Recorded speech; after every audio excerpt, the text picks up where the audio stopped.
Hello, guys. Today I want to talk about how to be efficient with your game prep as a GM. Running the game does require some preps, but it doesn't have to be hours and hours of work. And also, this is for a more emergent narrative type of play. I'm not going to talk about modules or rolling on charts here because it's not what I like to do. It's not how I run a game. So, before going deeper into the efficiency aspect, I want to address something. It's about how much prep is too much prep. We often hear the advice of not over prepping, but what is over prepping? I like doing the prep. I spend time thinking about the world, about the game where we're not in a session. I do it like while doing menial tasks, and then I can just like jot down some notes. And it's a way for me to engage with the game where we're not playing, and it's also a way to distract myself, like from thinking about real world stuff that would make me angry. So if you like to spend hours to prepare a game and you enjoy yourself doing it, that's fine. There's nothing wrong with that. But that being said, regardless of the time you have to do your preparation, it's good to know where to focus this time. And the type of game you're playing will impact that. Because if you're not going to focus your time in the same way if you're preparing for a one shot or if you're doing for a campaign. If you want to play a one shot, this is not the time to develop a brand new world setting that is totally different than everything else. Keep your world setting fairly mundane and make it something the players are familiar with. It can be an existing IP, or it can be a historical period done in an historical manner, or it can be an historical period with some like fairly simple detail change. If you try to do something that is wholly original, why bother? It's a one shot and the players won't have time to experience it. So that's pretty obvious. You want to focus on what will be relevant in your game session, but also focus on what will have an impact on your players. And what is that? Is it a cool map? No, it's not. Is it some nicely crafted handouts? No, it's not either. Those things can have a wow factor when you reveal them, but it's a very punctual effect. It's not really long lasting. What will stay with the players is the emergent story that they get to participate in, not a railroad. So don't write a story. You think of a situation, inciting incident, and how this situation will resolve, you don't know. That's for the players to figure out. You can have another twist in your pocket that you keep in case that the things slow down, but it doesn't mean you have to use it. One thing that is good to think about is something that can push the player a bit in case they didn't bite on the first hook. They refuse the call to adventure. You give them a bit of extra incentive. And maybe an extra challenge that can compound the initial problem. But remember that those are optional. I would even say not to detail them too much, because if you do, you will want to use them. And if they're not needed, they can harm the flow of the game. You know, we have this saying that something is perfect, not when there's nothing else that can be added, but when nothing else can be taken away. Also, since you don't know where and what the protagonists are going to do, you want to be able to change and adapt those events to where and when you would need them. And during the game, hopefully, as a GM, you won't be the one doing most of the talking. Your players should role play amongst themselves, and you listen to them, and you take mental notes, and you think of how you can integrate what they are talking about to what comes next. So you get a general setting. Something is happening in that setting, something that breaks the normalcy of the world. And then you want some characters, some NPCs. You don't need a dozen of them, just a few. If you think of a movie, you got the protagonist, that is your player characters. Then you got supporting role and antagonists, and those are the one you want to think about. Maybe you want somebody to put things in motion, and maybe it's not even needed. If the party is in a spaceship, some space debris hit at high velocity the ship, and then there's a catastrophe happening. That's your inciting incident. You don't need someone to set things in motion. but maybe you want the characters to interact, like to have somebody to interact with, like before the event happens or during the event is happening. And you can also think about who is the bad guy or who is opposing the protagonist, and maybe one or two other characters that the party can meet and interact with along the way. So now you have to flesh out those characters, and again, you don't need to write the whole life story because this is about being efficient. You already know their role, so you can pick a name, and you want to think about a few characteristics like virtues and flaws that the characters has, and don't just go one way because nobody's perfect or nobody's completely flawed.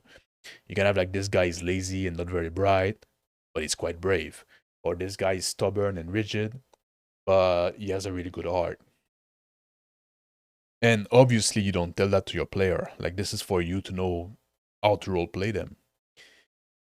The other thing that you need to know about your PCs is about your NPCs, sorry, is what they want, what motivates them, and what is holding them back. And frankly, that's it. With that in hand, you should have enough to get the session started, to get you out of a jam if you need to, and if you can go with the flow and let the players lead the action, you shouldn't need much more than that. If you're not married to one conclusion to the story, let the story emerge from play. Other than that, location and map. Location is part of the setting. You should have an idea of a few locations around where the players are, but you don't need to know in great details. That comes back to what I said in my previous video. If they are in a medieval village, they're going to be normal thing you find in a medieval village, and those things are going to be fairly normal. There's a church, there's a miller, there's a few shop, etc. You don't have to list in advance. The players want to go see the local cobbler. Okay, there's a cobbler. If it never comes into play, it doesn't matter if there's a cobbler or not. So don't waste your time planning every merchant in town and where they're located relative to each other. And maps for one shot, because we're still talking about one shot here, I don't think maps are very relevant. Like I said, a one shot is not the time to develop a whole world with all its intricacy. And dungeon maps, I don't think that dungeon crawls are appropriate for one shot either. Because if you don't have a longer arch of character development, dungeon crawl becomes like just very board gamey. Might as well just play a board game then. So now if you want to do a campaign, things are a bit different. Most of what I stated for the one shot still hold true, but now you can afford to develop an original setting a bit more. In fact, in case of a longer campaign, I would recommend going with an original setting. It doesn't need to be fully original, like nothing ever seen, but if you play in a world where a story has already been told, then it kind of crystallize where you can go when you can let the story go. So I would advise against it. So now you're preparing for a longer campaign, and if you want to be efficient, keep the world fairly realistic. It make it much easier for you, and it make it much easier for the players to roleplay. If you make a world that is like completely weird and alien, then it's hard for the players to make assumption about the world. And it's a world where the characters would be familiar with. It's a world that the characters would be familiar with. They would know how things work, but the player don't. So then you have the player ask the player will need to ask a bunch of questions every time they want to do something because they don't have the same knowledge that their characters do. And that bogs down the game quite a bit. And the payoff is not really worth it because what you're trying to do is you're trying to make the setting the star of the game instead of the characters. And it kind of become like reading a lore book instead of reading a novel, and it doesn't hit at the same spot. You know, the lore can engage you intellectually, but the novel can both engage you on an intellectual level and on a visceral one. So okay, now you got an idea for a setting, You're gonna keep it fairly simple, and you're gonna use tropes. Those tropes are shortcut, and nobody cares if your elves are completely different. The players are not there to sit and in a lecture on the elves of your world and their culture and history. So, okay, they're elves, so they live long, they like nature. That's good enough. You can give them something special, but make it short and make it like one thing. Next, you would want to have a overarching plot for what is happening in the world, like some kind of conflict or looming threat. And that at first would be in the background, but as the character evolved in the world, they would become more and more involved with this greater danger in one way or the other. You don't know yet. A GM should be comfortable with the notion of not knowing because we should be look forward to be surprised. We're not telling a story, we are running a game, and the story emerge through the game. So now you have an overarching threat. Now you think of a few important characters in the world. And again, the PC don't know them personally, so you don't need to flesh them out too deeply. And don't spend your time like creating a dozen of them either. But if you're in a pseudo medieval setting and the overarching threat is a war between the kingdom the characters are in and the neighboring kingdom, maybe knowing who the rulers of those kingdoms are is good, and you probably don't even know to know that at the first session. So that's it. That's pretty much what I would say is a efficient way to prepare for a game. You get a world or you create one, you keep it simple, then you think of an inciting incident, you keep a spare event that can push the PC a bit if they're not being proactive, you prepare a second bomb if you need to ramp up the challenge, develop a few characters that the PC can interact with, and the most important part is during the session, you listen to the players and you stay ready to adapt. You don't want to get married to your idea. You're not telling your story. You're not telling a story by yourself. If you want to do that, just be a writer. There's one caveat I would make to that is that if you're with players that are not used to the type of play, if you're players that are more used to the hand holding, you might need to do a little bit more hand holding. But it's like with the training wheel on a bicycle.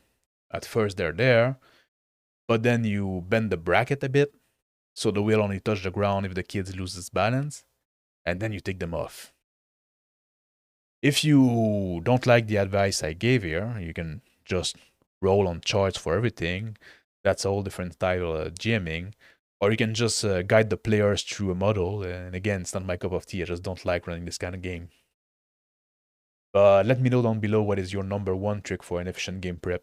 And thank you for watching. Have a good day and take care.